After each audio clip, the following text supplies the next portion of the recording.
Incendie mortel au quartier Venez-Voir dans le 3e arrondissement de Libreville.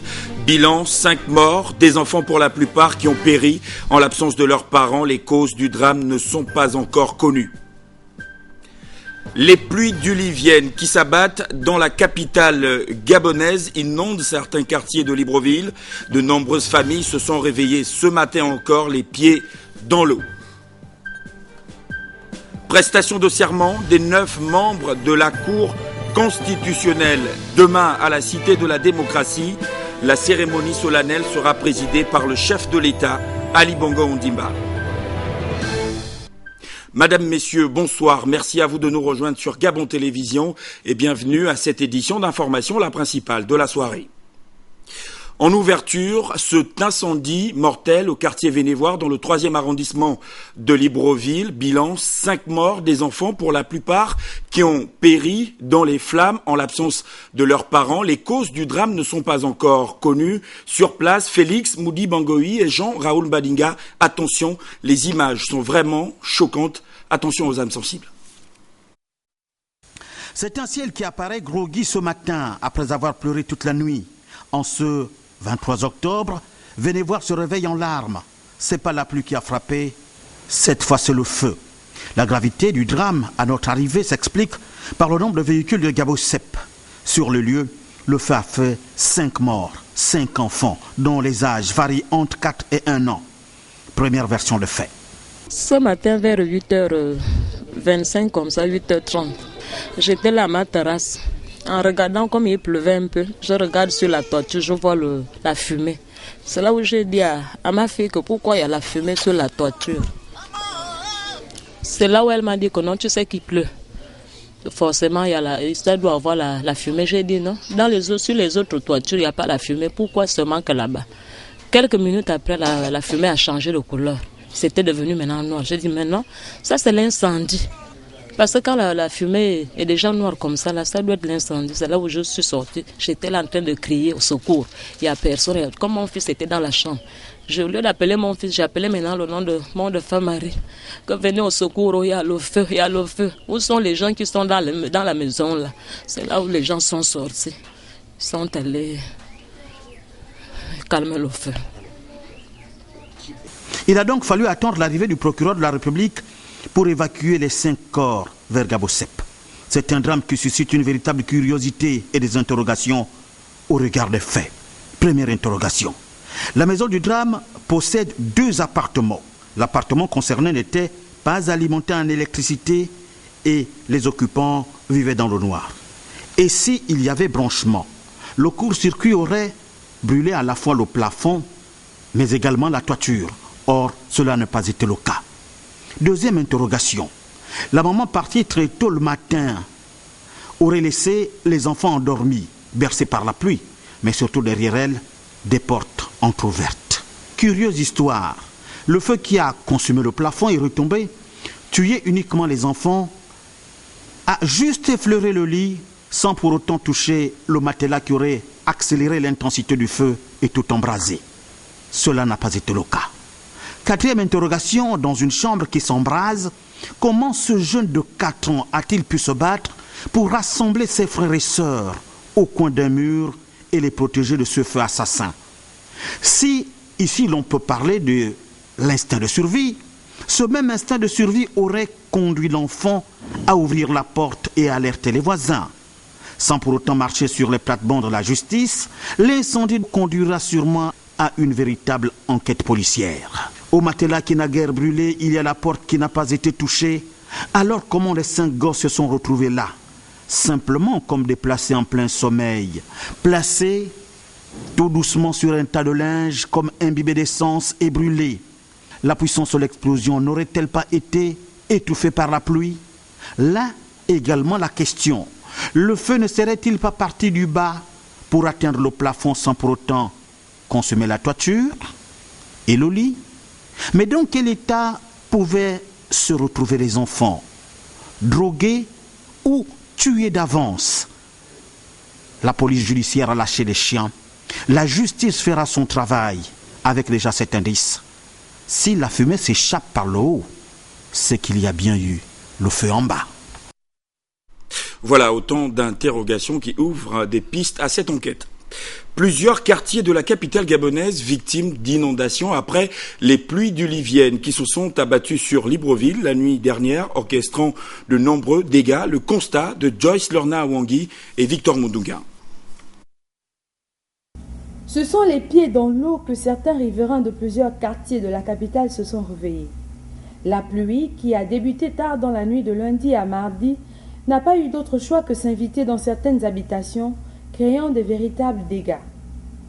Si à certains endroits, quelques riverains ont pu sortir leurs effets des maisons, d'autres impuissants attendent le retrait des eaux pour se livrer à cet exercice.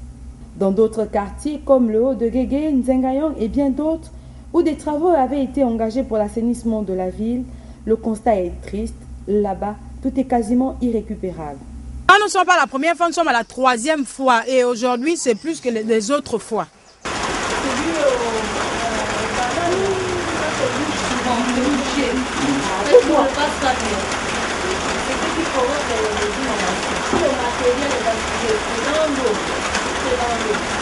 Nous demandons au gouvernement de venir nous aider dans cette situation parce que nous avons presque tout perdu. Nous avons tout perdu aujourd'hui, même les diplômes se sont mouillés dans l'eau. Comment faire?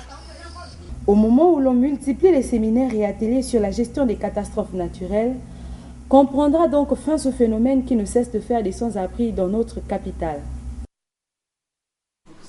De nombreuses inondations observées dans les artères de la capitale gabonaise. De nombreuses familles se sont réveillées encore ce matin, les pieds dans l'eau. Comme vous l'avez vu sur ces images, le regard de la rédaction de Gabon Télévision pour soulever la problématique des bassins de Libreville, Bivigou, Djeri, Bougou.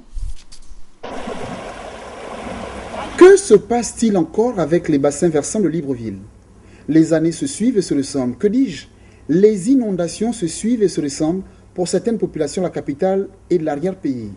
L'eau est la source de vie, dit-on. Au Sahel, par exemple, les prêtres, les imams, les pasteurs s'unissent pour qu'il pleuve. Mais au Gabon, telles que les inondations se présentent dans les quartiers, certains en viennent à détester l'eau qui leur fait plus de mal qu'autre chose. Aujourd'hui, on peut se demander à quel niveau se trouve le projet d'aménagement des bassins versants lancé en toute pompe par le gouvernement et la BAD, Banque africaine de développement. Rappelons-nous, ce projet qui concernait 6 bassins versants, dont Arombo, Guégué, Nzanyon, Avea et Loé, était chiffré à plusieurs milliards de francs CFA. Pour l'heure, les populations triment et se demandent à quand la fin des inondations. Les inondations, catastrophes naturelles, peuvent provisoirement trouver des solutions grâce à la commission qui relève du ministère de l'Intérieur. Mais combien de familles ont bénéficié de cette aide? Une aide qui passerait par une meilleure urbanisation des quartiers, car, il faut se le dire, le Gabon, pays équatorial, enregistrera inévitablement de fortes averses, ce qui devrait emmener les personnalités en charge de ces questions d'anticiper, car dormir et serrer les pieds dans l'eau est un cauchemar. Un autre cauchemar, cette fois pour les usagers de la route. Depuis ce matin, la route, la nationale 1, est totalement coupée de circulation au village Meillan, à quelques encablures de Libreville, à 48 km, très exactement de la capitale gabonaise. Sur place, Serge Nzengi Mabila et Cédric Meillet.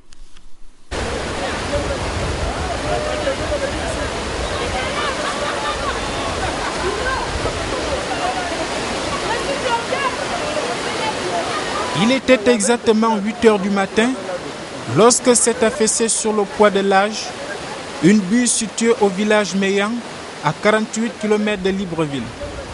Longtemps alerté afin qu'une solution soit trouvée à cet endroit de la catastrophe, aucune réponse n'avait été enregistrée de la part des autorités compétentes. Malheureusement, ce qui devait arriver est arrivé ce 23 octobre 2012. Cet affaissement-là date depuis des années. Et le ministère de la tutelle n'a pas pu prendre les dispositions pour que ça puisse s'arranger. Donc ce n'est pas un coup de vent, c'est un désagrément. Et aujourd'hui, il y a des familles qui sont pénalisées. Nous sommes en tout, on ne sait pas où il faut aller passer la nuit. Avec cet état de choses, on ne sait pas. On ne sait pas combien de temps ça va prendre. Et on ne sait pas au niveau des chefs, ils pourront peut-être penser que c'est un refus de rejoindre le poste d'affectation, alors que c'est un désagrément. Cette coupure brutale de la circulation à 48 km de Libreville étrangle sérieusement l'activité économique. De gaz que je devais livrer en DND, mais dommage que j'étais surpris au niveau de Colassi. On me fait signe que la route est coupée. Bon, mais il fallait que je touche du doigt pour voir réellement ce qui se passe. Quand je viens ici, je vois la route s'est affaissée. Et c'est un problème qui date depuis longtemps. On en a réglé ça depuis longtemps. Mais on a négligé. Voilà, aujourd'hui, maintenant, la route nationale est coupée. Et c'est dommage pour ceux qui sont à l'intérieur du pays. Parce qu'il y a un manque de gaz, il y aura un manque de carburant, il y aura un manque de vie frais, etc. Reste à craindre des situations similaires sur cet axe, aujourd'hui sous la menace d'effondrement imminent, notamment d'Okolassi et ses environs, où les poteaux électriques sont sur le point de céder suite aux nombreuses pluies qui s'abattent sur l'ensemble du territoire national. Un autre incident est survenu ce midi à Ntoum, ce qui conduit ce communiqué de la Société d'énergie et d'eau du Gabon, la SEG, sur une conduite qui dessert une grande partie de Libreville. La distribution d'eau se trouve affectée de plus de la moitié de sa capacité. La SEG est à pied d'œuvre et vous informera de la progression des travaux de réparation en cours. Je vous l'ai dit en ouverture de cette édition d'information, prestation de serment des 9 membres de la Cour constitutionnelle demain à la Cité de la démocratie de Libreville. Le renouvellement aux 2/3 de la Cour a vu la reconduction de 3 anciens membres, dont le président Marie-Madeleine Mbouranto. Patrick Simongoy de notre rédaction nous plante le décor. La Cour constitutionnelle est la haute juridiction de l'État en matière constitutionnelle. Elle est juge de la constitutionnalité des lois et de la régularité des élections. Elle garantit les droits fondamentaux de la personne humaine et les libertés publiques. La Cour est l'organe régulateur du fonctionnement des institutions et de l'activité des pouvoirs publics. Ce jour est mémorable pour les membres de cette institution, encore appelée juge constitutionnel. Pour les 7 prochaines années, la Cour constitutionnelle a été renouvelée aux 2/3. L'institution fonctionnera avec 6 nouveaux membres et 3 anciens. L'esprit de la Constitution de 2011 interdit de changer désormais tous les 9 juges constitutionnels. Le constituant, en décidant ainsi, a voulu préserver les acquis de l'institution et éviter une interruption brutale du fonctionnement régulier de la haute juridiction gardienne des lois. La durée du mandat des membres de la Cour constitutionnelle est de 7 ans renouvelable. Les 6 nouveaux et les 3 anciens juges constitutionnels prêteront serment ce mercredi 24 octobre 2012 devant le chef de l'État qui veille au respect de la Constitution, qui assure par son arbitrage le fonctionnement régulier des pouvoirs publics ainsi que la continuité de l'État. Les 9 membres sont désignés à raison de 3 par le chef de l'État, les 3 autres par le président du Sénat et enfin les 3 par le président de l'Assemblée nationale. La Cour constitutionnelle a été créée par la loi fondamentale du 26 mars 1991 sous feu le président Omar Bongo Ondimba, soit 7 mois après l'organisation de la conférence nationale. Depuis 20 ans, la Cour constitutionnelle accompagne le Gabon dans le chemin très difficile de la consolidation de la démocratie. Elle assure son rôle d'arbitre depuis sa mise en place en veillant au fonctionnement régulier des institutions constitutionnelles. La Cour a permis de réguler les pouvoirs publics tout en veillant à ce que le principe de la séparation des pouvoirs soit respecté par chaque institution et pouvoir public. L'expertise de la Cour constitutionnelle gabonaise a dépassé les frontières nationales car maintes fois sollicitée pour jouer le rôle d'arbitre dans les conflits. Une cérémonie solennelle présidée par le chef de l'État, Ali Bongo Ondimba, demain à la Cité de la démocratie et qui nous fait lire ce communiqué de la Cour constitutionnelle. 8h, mise en place terminée. 8h45, arrivée des invités. 9h20, arrivée des membres du corps diplomatique. 9h25, arrivée des magistrats, des cours et des parlementaires. 9h30, arrivée des membres du gouvernement. 9h35, arrivée des nouveaux membres de la Cour constitutionnelle. 9h40, arrivée arrivée du président de la Cour constitutionnelle, 9h45, arrivée de monsieur le Premier ministre, chef du gouvernement, 9h50, arrivée du président de la Cour des comptes, du président du Conseil d'État, du président de la Cour de cassation, du président de l'Assemblée nationale et du président du Sénat, 10h, arrivée du président de la République, chef de l'État, Ali Bongo Ondimba, et début de la cérémonie. Dans le même ordre d'idées, cet autre communiqué du Sénat, le président du Sénat porte à la connaissance de madame et messieurs les sénateurs